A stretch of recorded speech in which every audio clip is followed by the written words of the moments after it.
Hello students, welcome to my channel. Now I am going to solve higher order thinking skills horse questions.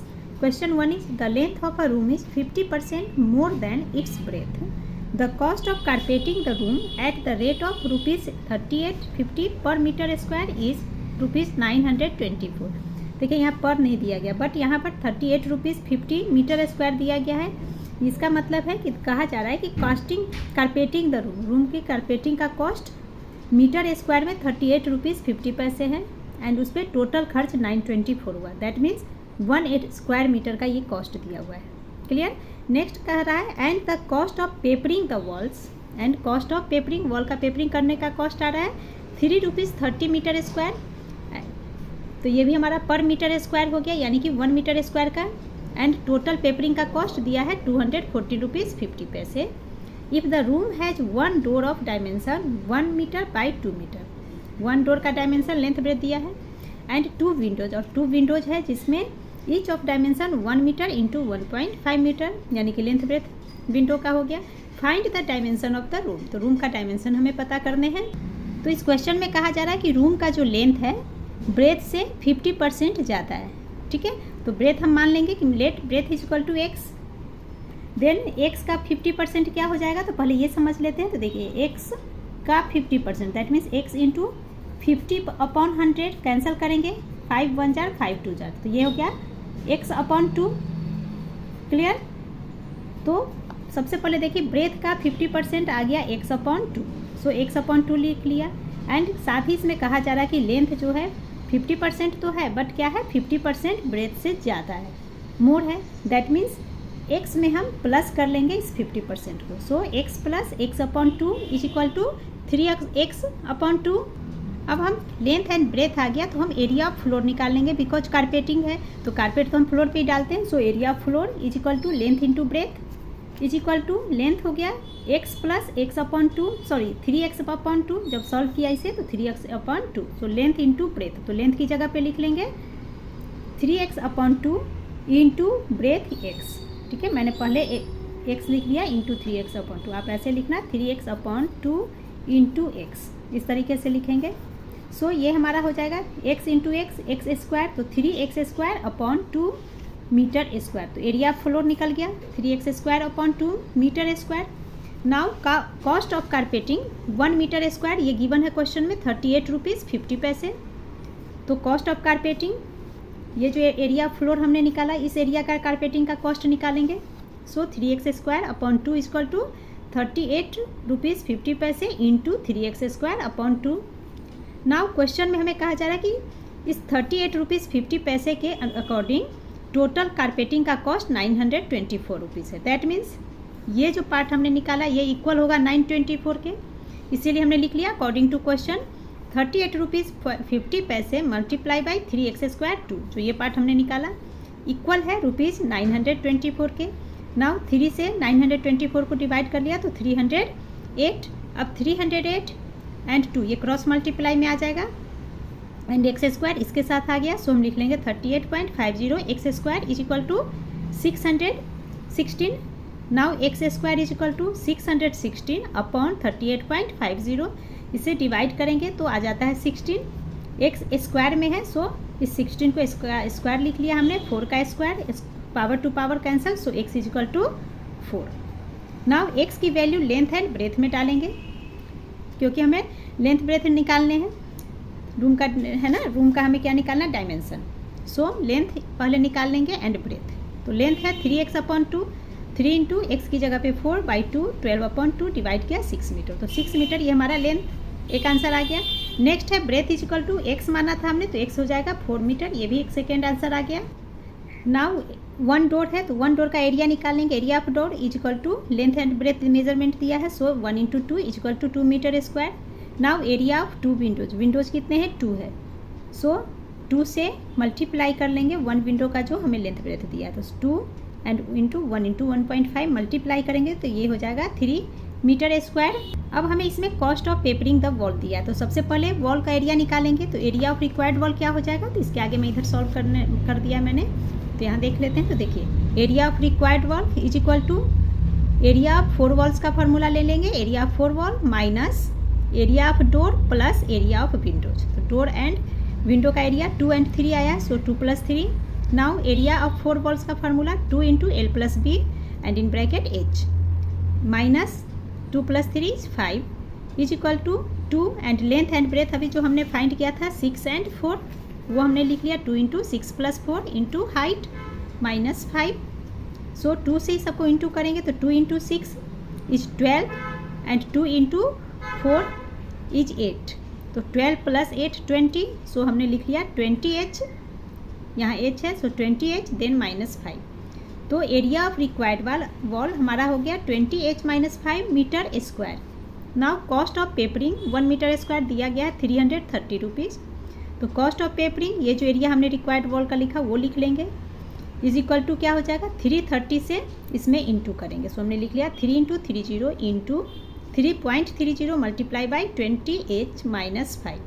अब हमें ये जो cost of papering हमने इस area का निकाला एरिया ऑफ रिक्वायर्ड वॉल का, ये इक्वल दिया है क्वेश्चन में. इस पर टोटल खर्च आ रहा है 214 रुपीज़ 50 पैसे. सो हम लिख सकते हैं अकॉर्डिंग टू क्वेश्चन ये cost of papering 3.30 into 20H - 5 ये इक्वल है ₹214 एंड 50 पैसे के. ठीक है, तो यहाँ 50 पैसे तो पॉइंट के बाद 0 नहीं भी देंगे तो कोई बात नहीं है. सो मैंने ओनली 5 लिख दिया है. नाउ इस 3.30 से 20H को मल्टीप्लाई करेंगे तो 3.30 इंटू 20 करेंगे तो ये आ गया 66 एंड ये H minus 3.30 into 5 is equal to 16.5 is equal to ये 214.5 लिख लिया. Now 66H is equal to, तो हम क्या करेंगे इस 214.5 में हम ऐड कर लेंगे 16.5 को. जब ऐड करेंगे तो ये हो जाता है 231.0, पॉइंट के बाद 0 की वैल्यू नहीं है so only 231. Now height is equal to क्या हो जाएगा, तो height is equal to 3.5 metre. तो ये कैसे आया, इस 231 में हमने 66 से डिवाइड किया, डिवाइड करने पे ये आ जाता है 3.5 मीटर. और यही हमारा आंसर हो गया. हमें डायमेंशन ऑफ रूम निकालना था, that means length breadth height find करने थे. तो ये हमारा हाइट हो गया, लेंथ एंड ब्रेथ हमने यहाँ पे फाइंड कर लिया था. Now question 2 is the barrel of a fountain pen cylindrical in shape is 7 centimetre long and 5 millimetre in diameter. देखिए यहाँ कहा जा रहा है कि एक फाउंटेन पेन है ना, जिसके बैरल जो है वो सिलेंड्रिकल शेप में, बैरल बोलते हैं जिसमें इंक भरा जाता है. ठीक है, तो ये सिलेंड्रिकल शेप में है, दैट मीन्स मान लीजिए ये फाउंटेन पेन का बैरल है एंड ये सिलेंड्रिकल शेप में है. अब कहा जा रहा है इसकी जो लेंथ है 7 सेंटीमीटर, दैट मीन्स यहाँ से यहाँ ये 7 सेंटीमीटर है एंड डायमीटर 5 मिलीमीटर है. तो ये मिलीमीटर में हमें दिया गया है, तो क्लियर है कि मिलीमीटर में है, तो हम इसे 7 सेंटीमीटर में कन्वर्ट करेंगे. आगे कह रहा है कि a full barrel of ink in the pen will be used up when writing 310 words on an average. अब कहा जा रहा है कि जब बैरल जो है पूरी इंक से भरी हुई होती है तो जब लिखा जाता है तो उसे 310 एवरेज लिखा जा रहा है, 310 वर्ड्स लिखा जा रहा है average. How many words would use up a bottle of ink containing 1/5 of a litre. अब कहा जा रहा है कि 1/5 ऑफ अ लीटर अगर इंक है उसमें तो उससे कितने वर्ड्स लिखे जाएंगे. Answer correct to the nearest 100 words. Nearest 100 में इसका आंसर हमें देने हैं. तो हम लिख लेंगे height of barrel is equal to 7 centimetre ये गिवन है, डायमीटर 5 मिलीमीटर गिवन है, तो इस मिलीमीटर को सेंटीमीटर में कन्वर्ट कर लेंगे. तो first radius is equal to 5/2 millimetre हो गया and 1 millimetre is equal to 1/10 centimetre. That means 10 से बाइट करेंगे सो ये हो जाएगा हमारा 5/2 into 10 is equal to 5/20. Cancel करेंगे तो 1/4 सेंटीमीटर. तो रेडियस आ गया 1/4 centimetre. Now volume of ink निकाल लेंगे, तो volume of ink in barrel is equal to πr²h. तो पाई की वैल्यू 22/7 इंटू 1/4 इंटू 1/4 रेडियस हो गया इंटू 7. 7 से 7 कैंसल. नाउ 2 से 4 को डिवाइड करेंगे 2 एंड ये हो गया 11. 11/2 into 4 is 8, so 11/8 cubic centimetre. ये हमारा वॉल्यूम ऑफ इंक हो गया बैरल में. तो बैरल में जो इंक है उसका वॉल्यूम 11/8 सेंटीमीटर क्यूब है. तो इसे हम लीटर में कन्वर्ट कर लेंगे जिससे हमें पता चल जाएगा कि एग्जैक्ट उसमें कितना इंक है. सो इसे मिलीलीटर में कन्वर्ट करेंगे बिकॉज बैरल ऑफ पेन में तो मिलीलीटर में ही इंक आएगा. सो मिलीलीटर में कन्वर्ट करेंगे तो 11/8 cubic centimetre is equal to 11/8 millilitre because 1 cubic centimetre मतलब 1 millilitre. So 11/8 cubic centimetre equal to 11/8 millilitre. अब यहाँ क्वेश्चन में देखिए कहा जा रहा है कि फुल बैरल ऑफ इंक से लगभग 310 वर्ड्स लिखे जाते हैं। तो फुल बैरल ऑफ 10 इंक कितना है, 11/8 मिलीलीटर हमने निकाला। सो 11/8 मिलीलीटर में 310 वर्ड्स लिखे जाते हैं। सो हम लिख लेंगे in 11/8 millilitre words can be written is equal to 310 words. Now 1 millilitre का निकाल लेंगे कि 1 मिलीलीटर में कितने वर्ड रिटर्न होंगे। So in 1 millilitre words can be written is equal to 310 upon 11/8। जब इस तरह से फ्रैक्शन बनता है तो क्या होगा, ये वाला नंबर ऊपर आ जाएगा। सो 310 इंटू 8 अपॉन 11, ये 1 मिलीलीटर इंक से इतने वर्ड्स लिखे गए। तो 200 मिलीलीटर वर्ड से कितने वर्ड लिखे जाएंगे ये हमें निकालने हैं। तो ये 200 कहाँ से आया ये समझ लेते हैं। तो देखिए क्वेश्चन में हमें दिया गया है 1/5 ऑफ अ लीटर।